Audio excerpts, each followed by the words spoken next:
안녕하세요. 슈퍼너멀입니다. 제가 새로운 시도를 해보려고 하는데요. 테슬람들은 이분을 잘 아실 것 같은데 부족함이 있더라도 좋은 내용이 많을 테니까 재미있게 봐주셨으면 좋겠고요. 오늘 함께 이야기를 나누실 분은 제가 듣보잡임에도 불구하고 흔쾌하게 인터뷰 요청에 응해주셨는데 최근에 왜 테슬라인가? 라는 책을 출간하신 지혜 탐험가님과 이야기를 나누는 자리를 만들어 봤습니다. 인사 나누겠습니다. 안녕하세요. 반갑습니다. 아, 먼저 듣보잡하고 안녕하세요. 인터뷰에 지혜타방입니다. 예, 응해주셔서 너무 감사드립니다.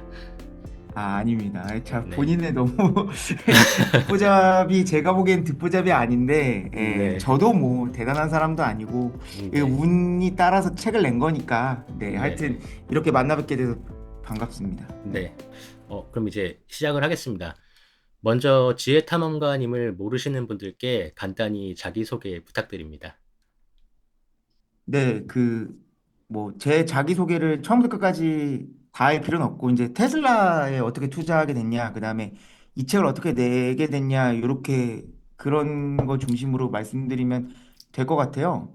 그래서 네, 이제 저는 원래 이제 뭐 평범하게 한국에서 공부하고 수능까지 봤는데, 수능을 좀 망쳐가지고, 이제 아버지가 그 뒤에서 자세히 말씀드리겠지만 자동차 부품 을 만드는 그 업체 CEO세요. 그래서 예, 예, 이제 어쨌든 아버지께서 약간 무리를 하셔서 저를 미국 유학을 보내주셨어요. 근데 네, 이제 제가 수능을 망치고 그냥 약간 도망가듯이 간 거라 화학공학을 미국에서 전공하긴 했는데 졸업을 못했어요. 그래서 그냥 한국으로 다시 와서 이제 군대 갔다가 늦은 나이에 수능을 다시 봐서 이제 뒤늦게 자동차 공학과에 갔고 네. 이제 자동차 공학과를 졸업하고 나서 이제 아버지 인서울이라고 회사에 들었는데요.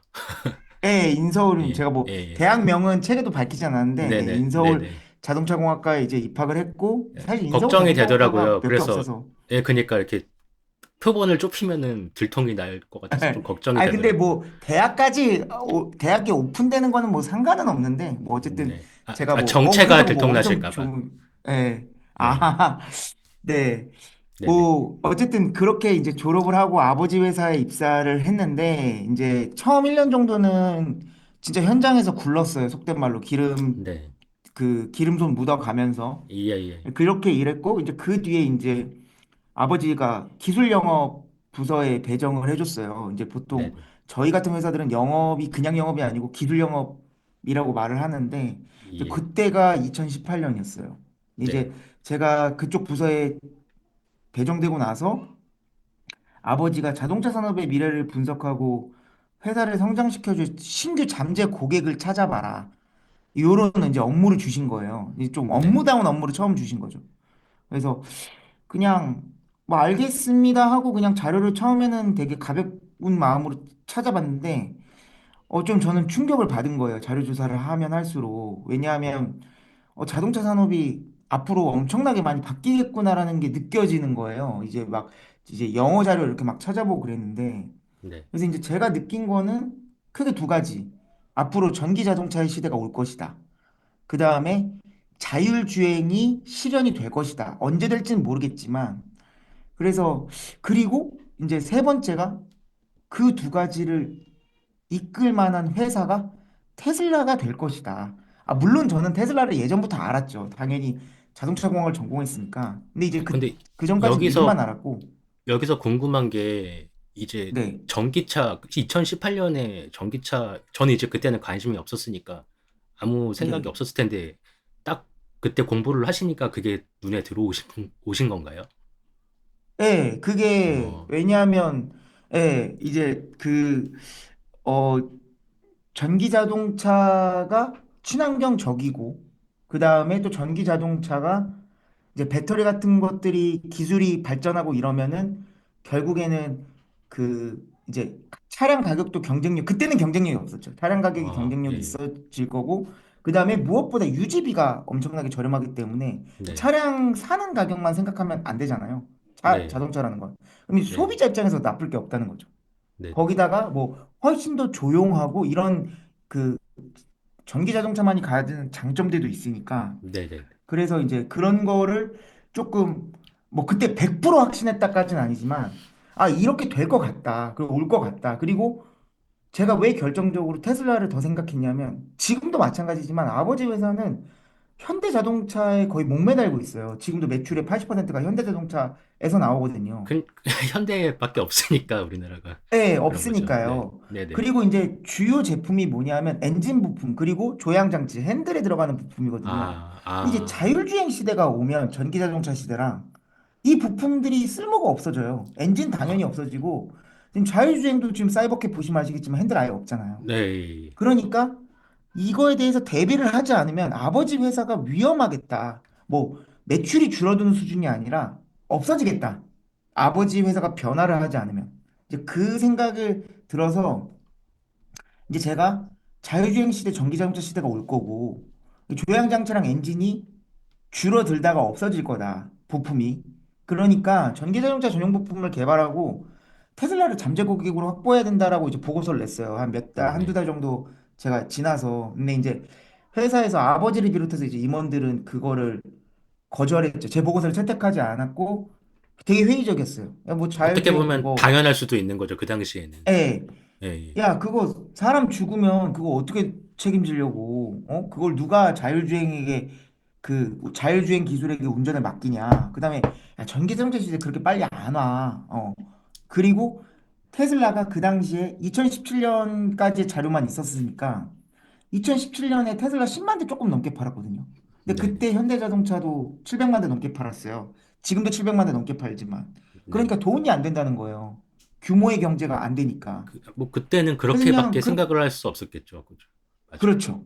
예, 예. 이게 한 2분의 1, 3분의 1이 아니라 70분의 1이잖아요. 그러니까 그니까 말이 그 안 아예 된다고 돈이 본 안 되는 거고. 거지. 예, 예. 예, 왜냐하면 저희는 한 차종에 저희 아버지 회사에서만 부품 10만 개 찍어내는 거 일도 아니거든요. 한 오히려 차종에 대해서만. 오히려 사장님 아들이 와서 회사 말아먹으려고 생각을 했을 수도 네, 있었을 것 그렇죠. 같아요. 아무것도 예, 모르는 애가 와가지고 예, 현장 경험도 없고 나이도 어리고 뭐 예, 자동차 이쪽 부품업계에 대해서 쥐뿔도 모르는 애가 예, 그냥 외국물 좀 먹었다고 희한한 예, 소리 하네 정도로 예, 생각을 한 것 같아요. 네, 지금 돌아보면. 근데 이제 저는 워낙 좀 충격을 많이 먹어서 그 뒤로 이제 더 깊이 공부했죠. 사실 그거는 자료 찾는다고 제대로 공부한 건 아니고 전기자동차 자율주행 테슬라에 대해서 엄청나게 공부를 많이 하고 이제 테슬라가 단순히 자동차 기업이라고 할 수가 없구나. 에너지 기업, AI 기업, 정말로 그 특정 어떤 분야를 담당하고 있는 그런 기업이라고 정의하기도 어려울 정도로 내가 상상하는 그 이상의 어떤 비전을 갖고 있고 그쪽으로 가고 있구나라는 걸 좀 확신을 하게 됐어요. 그래서 이거 어떡하지? 이거 우리 아버지 회사는 테슬라를 고객으로 안 둔다고 하는데 이거 내가 이 변하는 것에 어떻게 좀 손가락이라도 얹어볼까, 숟가락이라도 얹어볼까라는 생각을 하다가 할 수 있는 방법이 제가 개인적으로 할 수 있는 게 주식밖에 없더라고요. 근데 저는 그 전까지 주식을 해본 적이 단 한 번도 없어요. 예, 예. 그리고 이제 아버지가 주식하면 패가망신한다고 주식하지 말라고 맨날 저한테 이제 세뇌를 맞아요. 시켜놔가지고 네네. 그러니까 알고 예. 보니까 아버지가 이제 귀가 얇으셔서 단타로 사고 팔고 하다가 돈을 많이 잃으셨던 경험이 있더라고요. 그냥 주식을 한 아주 사람들이 예전에. 대부분 겪는 음. 그런 걸 예. 하신 거겠죠. 예. 근데 이제 저는 이제 아내가 예전부터 좀 장기 투자 같은 걸 좀 하고 있고 이런 걸 좀 아, 그 알아가지고 결혼 예, 예. 뒤에 그래서 네네. 저도 그냥 아 그래 내가 갖고 있는 돈으로 잃어도 상관없는 돈으로 한번 그 쭉 갖고 가보자라고 해서 테슬라로 처음 주식 투자를 시작했죠. 아, 그리고 이제 그때 이제 소액으로 시작해서 지금까지 한 번도 매도는 안 했고 계속 이제 돈 생길 때마다 음, 매수만 그 했었고요. 그 네. 다음에 이제 뭐 그것뿐만 아니라 여러 가지 그 자동차 업계의 부조리라든가 그 현대자동차의 갑질이라든가 이런 것들 때문에 좀 회사에 적응을 잘 못했어요. 그래서 예, 고민하다가 이제 그 2022년 초부터 블로그를 좀 쓰기 시작했고 독서도 하기 예, 시작했고 예, 예. 이때 이제 제가 테슬라에 대한 제 생각도 쓰기 시작했고 음, 그냥 아 나는 이렇게 그 슈퍼너멀님이랑 비슷하게 그냥 컨텐츠 같은 걸 만들어서 내 생각을 사람들한테 알리는 게 나는 그렇게 평생 살고 싶다라는 꿈이 좀 생겼어요. 그래서 네. 과감하게 블로그 쓴 지 한 1년도 안 돼서 그 2022년 말에 퇴사를 했어요. 그래서 음, 사실 그때 주변에서 다 미쳤다 그랬고 아내도 반대가 좀 심하긴 했는데 어쨌든 제가 그냥 그 퇴사하겠다라고 이제 강하게 이야기를 해서 아버지께 말씀드리고 퇴사를 했고 그리고 이제 퇴사하고 나서는 제 회사 경험을 살려서 이제 웹소설을 썼어요. 네이버에 회사를 계승하는 중입니다라는 그 웹소설을 아, 썼고 그다음에 이제 웹소설 다 계승하는 쓰고 중입니다라고 나서는 쓰셨는데, 회사를 관두셨는데, 계승하는 중입니다라고 예, 예, 쓰셨네요. 예. 그게 이제 네. 이거 왜 그러냐면 예. 왕위를 계승하는 중입니다라는 그 아, 워크래프트의 유명한 대사가 있어요. 그걸 패러디한 거라 아, 이렇게 쓴 거고. 그리고 네네. 실제 거기서는 주인공이 아버지 회사를 제대로 계승을 해서 크게 만들어요. 그래서 이제 평행 우주인 거죠. 저랑은 다른. 그 그래서 이제 그런 식으로 아버지께서 어쨌든 웹소설을 엄청 연재했고. 실망을 하셨었을 것 같아요. 거의 막 의절을 할지도 처음에는 그랬죠. 모른다는, 예, 네, 처음에는 그랬는데, 이제 네, 이제 제가 어쨌든 나와가지고 이것저것 하니까, 지금은 네. 그렇게까지 실망을 하고 있지는 않으시고, 뭐 어쨌든 잘하고 이제 계시니까. 제가 이제 그 블로그에 이제 웹소설을 그 완결하고 나서, 이제 블로그를 보니까 그 당시에도 블로그에 1,000개 정도 글이 있었는데, 테슬라에 대한 글만 200개 있더라고요. 그래서 네, 이거를 내가 좀 엮으면 책이 되지 않을까 싶어가지고 이제 웹소설 연재 종료하자마자 블로그에 있는 글을 기반으로 해서 추가적으로 자료 같은 거 이제 담아서 이렇게 그 목차 같은 거를 써서 저 혼자 1인 출판사를 만들고 저 혼자 스마트 스토어 만들어서 왜 음, 테슬라인가라는 전자책을 내놨어요. 그게 네, 2024년 4월이었거든요. 네, 그래서 전자책이니까 저 혼자 팔 수 있잖아요. 그래서 네. 저 혼자 그 PDF 파일을 네이버 스토어에 올려갖고 팔았는데 생각보다는 잘 팔렸어요. 제 예상보다는. 전 이걸 누가 사줄까 그랬는데 많이 좀 생각보다 많이 팔렸고. 근데 그 전자책을 사주신 분 중에 한 분이 자신의 지인이 출판사 대표였던 거예요. 그래가지고 이걸 보시더니 그 출판사 대표에게 연락을 해서 이 책 종이책으로 나와야 된다. 라고 음, 해서 제 책을 그냥 임의로 소개시켜 줬어요. 그래서 그 출판사에서 포르체 대표님이 저한테 연락을 먼저 하셨어요. 아, 저는 이 책을 종이책으로 내고 싶다고 투고를 한 게 아닌데 네, 먼저 연락이 와서 종이책을 내자 그래가지고 네. 이제 그 2024년 6월에 종이책 계약을 하고 전자책 기반으로 내용을 좀 업그레이드를 해서 그 저번 달에 종이책이 출간되게 된 거예요. 네. 아, 그래서 저는 되게 잘 읽었습니다. 그래서 네. 책으로 나온 거 되게 감사합니다. 다행이라고 생각하고요. 그럼 다음으로 테슬라에 대해 모르거나 막연하게 투자하는 분들을 위해서 테슬라는 어떤 기업이고 테슬라가 구상하는 미래가 무엇인지 알려주실 수 있을까요? 이제 제가 책에도 제일 처음에 했던 말이 이제 테슬라가 스스로 자동차 기업이라고 말한 적이 한 번도 없다라는 제목으로 이제 글이 시작되는데 일단 테슬라에 투자하려면 테슬라가 자동차 기업이다라는 인식이 깨져야 돼요. 여기서 말하는 자동차 기업이라고 하는 건 뭐냐면 자동차를 팔아서 매출의 대부분을 차지하는 기업을 말해요. 그리고 그 자동차를 단순히 사람이나 사물을 옮기는 이동수단, 교통수단으로서 보는 기업. 그러니까 이 두 가지에 해당되면 그걸 저는 자동차 기업이라고 표현하거든요. 네, 그러니까 현대자동차 그룹, 뭐 폭스바겐 그룹, 도요타 벤츠, BMW 다 여기에 해당되니까요. 네, 테슬라가 자동차를 만드는 건 맞는데 그 제가 아까 얘기했던 그 정의 자동차 기업이라고 볼 수 있냐 그러면 저는 그렇게 생각하지 않거든요. 일단 테슬라는 자동차를 단순히 이동수단이나 교통수단으로 안 봐요. 테슬라는 AI와 지속 가능한 생태계를 기반으로 한 독립적인 테슬라 생태계를 구축하고 있는데 거기에 핵심 요소가 전기 자동차여서 전기 자동차를 생산하는 거거든요. 그러니까 테슬라가 보는 전기 자동차는 AI 훈련 기기, 그 다음에 AI가 동작하는 기기, 그 스마트 기기, 안에 앱 생태계가 들어가 있는 스마트 기기, 그 다음에 지속 가능한 에너지를 저장하고 근데 또 움직이잖아요. 또 움직이는 저장소. 요런 개념으로 자동차를 바라보기 때문에 기존 자동차 기업과 같지가 않고 더구나 자동차만 가지고 매출을 일으키지 않기 때문에 또 자동차 기업이라고 볼 수 없거든요. 그래서 네. 이거에 대해서는 사실 그 테슬라 에코시스템에 대해서는 그 테슬라가 실적 발표할 때 보여준 그 표가 있는데 그걸 보시면 더 네. 도움이 훨씬 많이 될 거예요. 그래서 그 이제 그 표를 보면은 기존 자동차 기업들이 전혀 하고 있지 않은 사업들을 많이 하잖아요. 네네. 일단은 뭐 그 솔라시티라는 회사를 인수해서 태양광 패널을 생산하고 있고, 그리고 그 만들어진 에너지를 저장해야 되기 때문에 배터리 기술을 직접 개발하고 배터리도 직접 생산하고 있죠. 그리고 그 배터리에 들어가는 리튬을 확보하기 위해서 리튬 정제 시설도 만들었어요. 그건 그리고 몰랐네요. 예. 그 배터리를 가지고 배터리를 분배하고 사용하는 시스템을 만들 시스템이 그 ESS 에너지 스토리지 시스템을 또 독자적으로 만들어서 이거를 가정용인 파워워, 음. 상업용인 파워팩, 산업용인 메가팩이라는 이름으로 나누어서 지금 판매하고 있거든요. 네. 사람들이 잘 모르는 게 테슬라가 이 배터리 기반 ESS, 이걸 BESS라 그러는데 이 BESS 2023년 기준 세계 점유율 1위입니다. 이거를 사람들이 잘 아, 몰라요. 예. 에너지 쪽도 그 이쪽은 성장률이 자동차 부문보다 훨씬 높고요.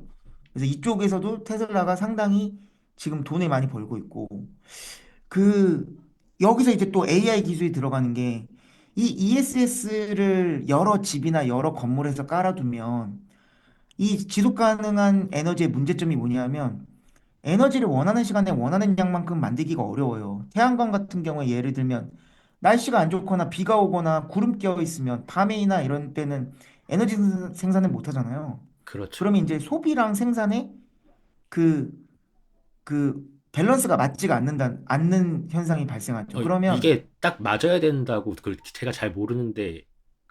그러니까 인풋과 아웃풋이 딱 맞아야 된다고 그러더라고요. 이게 뭐 이렇게 그러니까 이제 기울어지면 안 된다고. 태양광 자체로만 보면 그러니까 배터리가 없으면 예. 그런 문제점이 생기는 거죠. 왜냐면 음, 화력이나 음, 원자력 같은 경우에 야 에너지 더 필요해?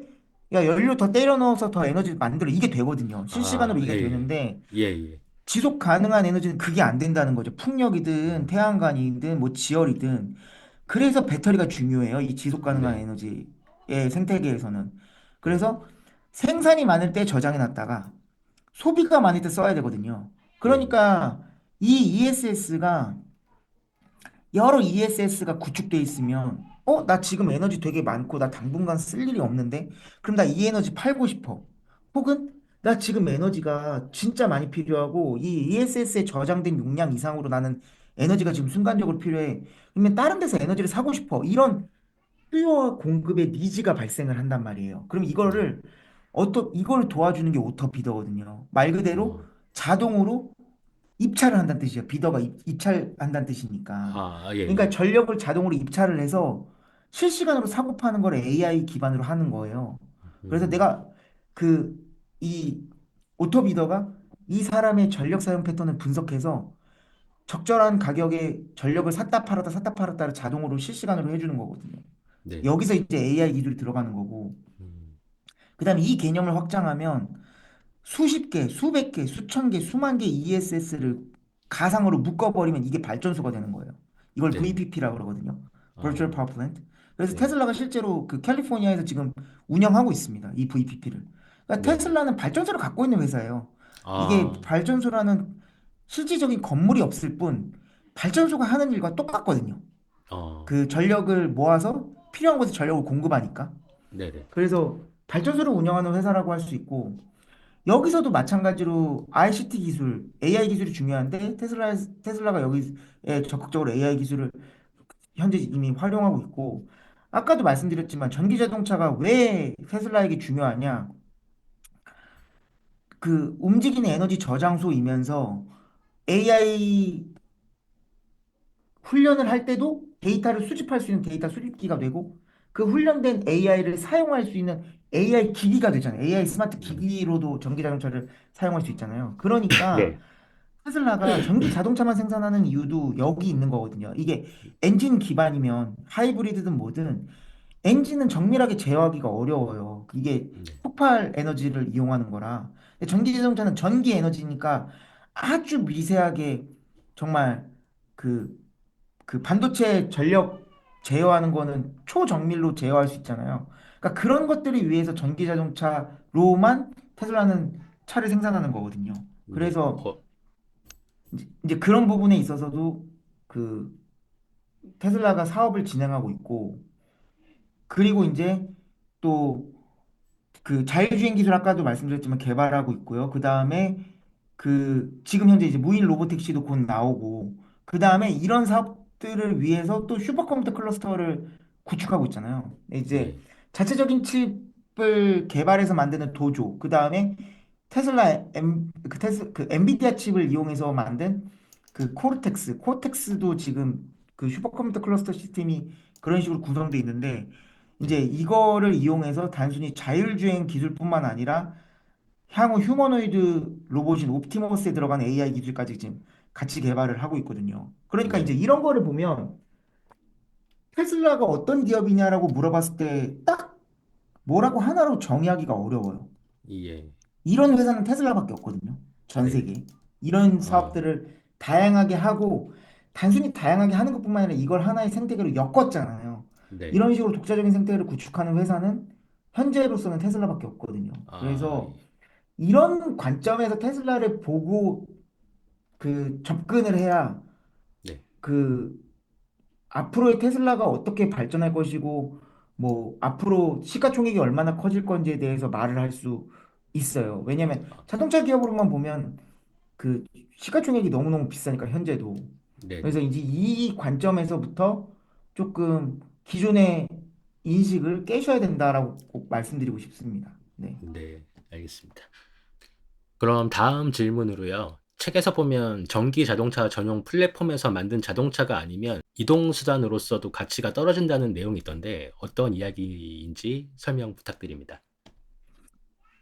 일단은 그 플랫폼, 이게 자동차 플랫폼인데 그냥 줄여서 플랫폼이라고 할게요. 요게 네. 이제 플랫폼이 뭔지를 알아야 되는데, 사실 이 플랫폼의 정의도 자동차 회사나 자동차 종류마다 다 달라요. 근데 네. 이제 보통은 쉽게 말씀드리면 차체 뼈대, 그 다음에 서스펜션, 그 다음에 엔진, 그리고 변속기, 내연기관 자동차의 경우에는 변속기고, 그 다음에 배터리나 모터, 요건 이제 전기 자동차인 경우에 그렇고요.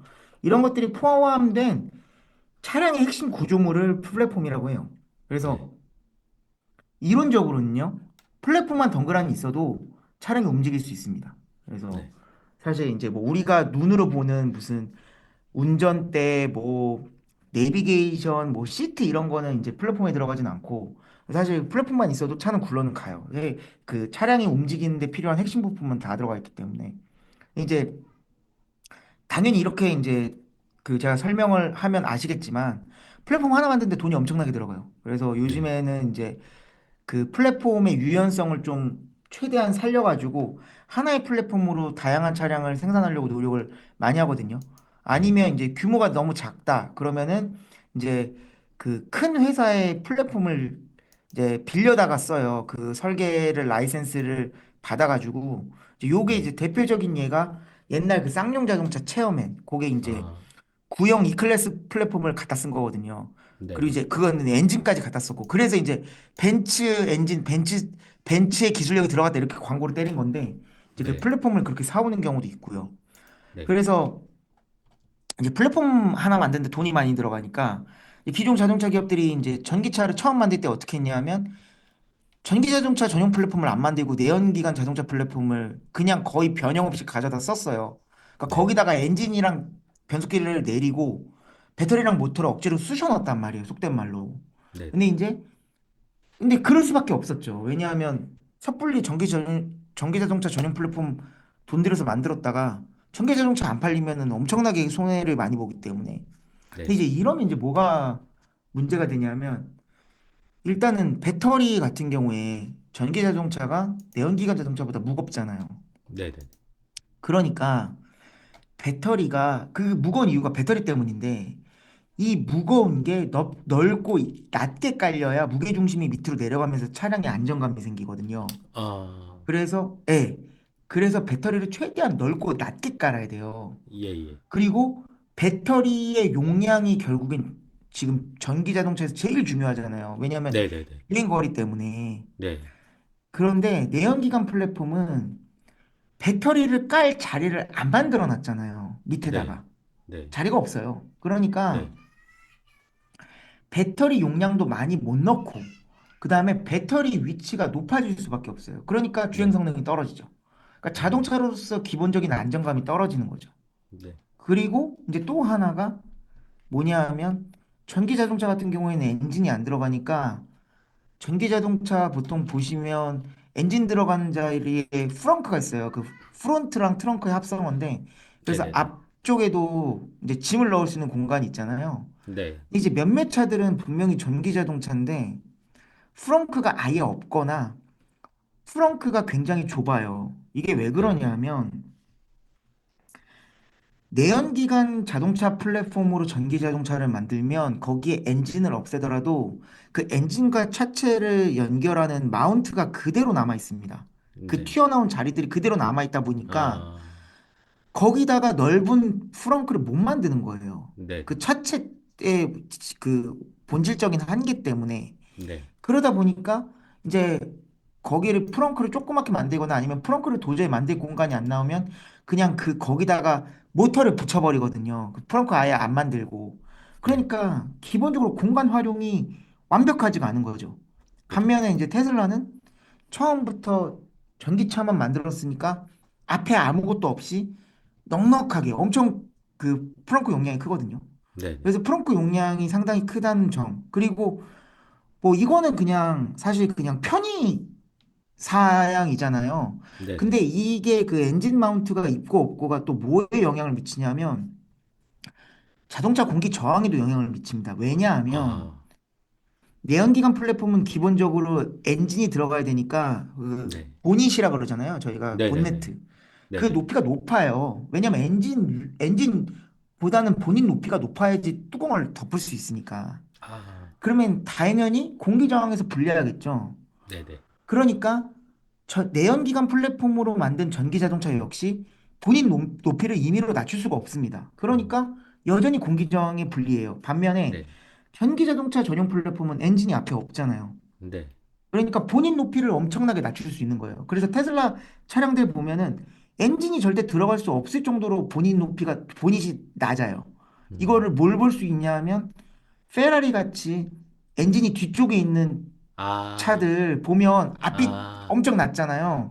슈퍼카들은 다 아, 엔진이 뒤에 있는 예, 거네요, 보면. 예, 엔진이 뒤에 있는 대부분 엔진이 뒤에 있으니까 엔진이 앞에 있는 차도 아. 있어요. 근데 네. 이제 엔진이 앞에 있는 차들은 티가 납니다. 보닛이 네네. 위치가 높아서. 그러니까 이게 결국에는 그 공기 저항 계수에 영향을 엄청나게 미쳐요. 이게 제가 그냥 뇌피셜이 아니고 2024년 기준에 양산되는 모든 자동차 중에 공기 저항 계수가 가장 낮은 상위 10개 자동차는 전기차 전용 플랫폼으로 나온 전기 자동차들밖에 없거든요. 이 중에 네. 테슬라도 있고요.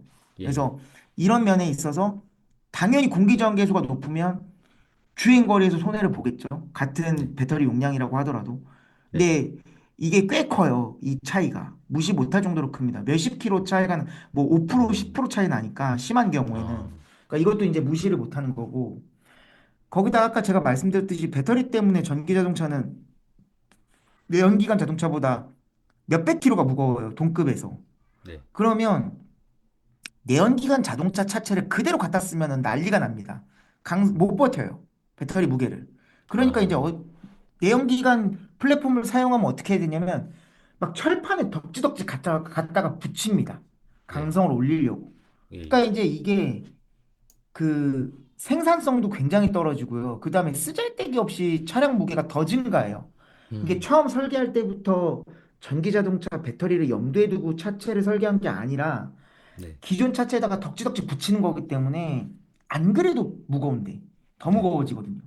그래서 이런 거에 있어서도 여기서 또 승차감이 망가지고 네. 주행 거리가 떨어지는 거거든요. 이제 네네. 이런 면에 있어서 전기 자동차 전용 플랫폼인지가 상당히 중요하다. 음. 이렇게 그 말씀드릴 수 있고 그다음에 네. 이제 제일 사람들이 궁금해하는 게 현대자동차는 잘 하고 있냐라는 걸 이제 음. 사람들이 많이 궁금해하는데 기존 그 자동차 기업들 중에서는 잘하는 편이에요. 전기차 네네. 전환을 그래도 잘하는 편인데 그래도 사실 많이 이제 저는 속도가 느리다고 생각을 하고 이거 이제 뭘 보면 알 수 있냐면 이제 플랫폼 이렇게 바꾸는 것도 굉장히 어렵기 때문에 사실 기존 공장에서 전기 자동차를 생산한다는 게 어려워요. 자동차 네. 기업들이 야, 뭐 우리 2025년까지 뭐 100만 대, 200만 대, 300만 대 생산할 거야 그러고 4, 5년 전에 그렇게 계획 발표했는데 그 약속 지키는 회사 하나도 없거든요. 네네. 그래서 이제 그 이걸 이제